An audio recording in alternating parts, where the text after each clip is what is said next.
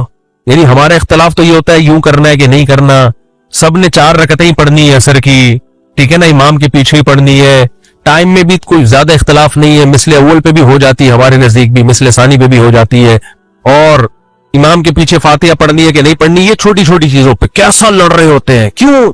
منہ سے طنز نکل رہا ہوتا ہے, اگلا پھر تیش میں ہوتا ہے, وہ پھر کہتے ہیں, اب وہ پھر بحث نہیں ہے, وہ ہے ذلیل کرنا سامنے والے کو, نیچا دکھانا. صحابہ کرام میں یہ نہیں ہوا. صحابہ میں انہوں نے کہا بھائی حدیث میں یہ بھی ہے, یہ بھی ہے, تو اب جس کی جو سمجھ میں آ رہا ہے وہ کر لے, ٹھیک ہے نا. کچھ صحابہ نے نماز پڑھ لی, کچھ نے نماز نہیں پڑھی. اب جب گئے ہیں واپس نبی صلی اللہ علیہ وسلم کے پاس آئے ہیں, آپ نے کسی کو ملامت نہیں کی. یہ ملامت نہ کرنا اصل میں یہ مہر لگا دی کہ یہ